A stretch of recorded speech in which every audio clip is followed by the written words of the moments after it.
Think beyond a degree. Build real impact. Shape your future with an MBA. From IILM University.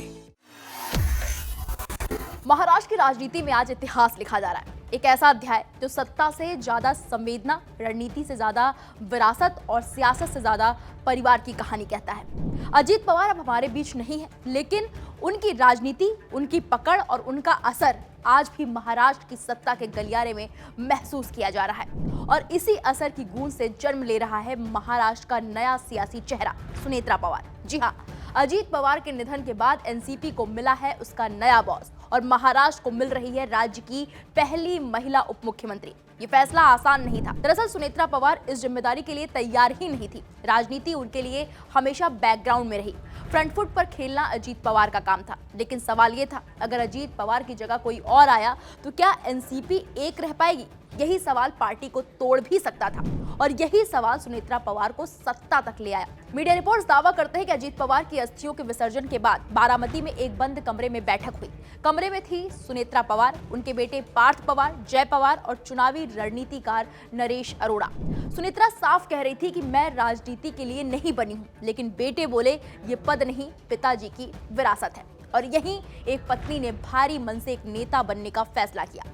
अब आपको बता देते हैं कि कौन है सुनेत्रा पवार। राज्यसभा सांसद सुनेत्रा पवार ने लंबे समय तक सक्रिय राजनीति से दूरी बनाए रखी। वो हमेशा बारामती के चुनावी अभियानों में प्रेरक शक्ति बनी रही और साल 2024 में राज्यसभा सांसद बनी। सुनेत्रा पवार धाराशिव जिले की रहने वाली हैं और उनके पिता स्वतंत्रता सेनानी थे। शरद पवार की दोस्ती और उनके पिता के रिश्ते ने सुनेत्रा और अजीत पवार का विवाह संभव बनाया। सुनेत्रा पवार ने काटेवाड़ी गांव से सामाजिक कार्य शुरू किया। उन्होंने निर्मल ग्राम और स्वयं सहायता अभियान के माध्यम से गांवों में स्वच्छता, रोजगार और शिक्षा पर काम किया। बारामती में महिलाओं को रोजगार देने के लिए टेक्सटाइल पार्क की स्थापना की। इस पार्क में लगभग 15,000 महिलाएं कार्यरत हैं। इसके अलावा वो विद्या प्रतिष्ठान की ट्रस्टी भी है। सुनेत्रा पवार ने लोकसभा चुनाव 2024 में अपनी ननद सुप्रिया सुले के खिलाफ चुनाव लड़ा और हार का सामना किया। बाद में उन्होंने राज्यसभा सांसद के रूप में अपनी राजनीतिक जिम्मेदारी संभाली।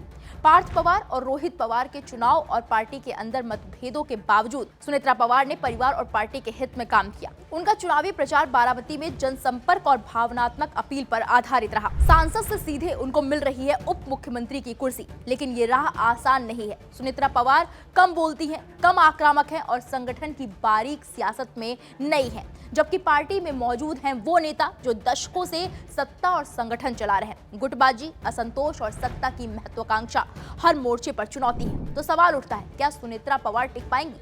जवाब छुपा है एक नाम में, शरद पवार। अगर एनसीपी के दोनों गुट फिर से एक होते हैं तो शरद पवार सुनेत्रा के लिए राजनीति के चाणक्य साबित हो सकते हैं, मार्गदर्शक, रणनीतिकार और संकट मोचक। लेकिन अगर मर्जर नहीं हुआ तो सुनेत्रा पवार को अपने बेटों पार्थ और जय पर भरोसा करना होगा, जो खुद अभी राजनीति की परीक्षा दे रहे हैं। ऐसे में सुनेत्रा की असली परीक्षा होगी सही लोगों को चुनना और सही वक्त पर फैसले लेना।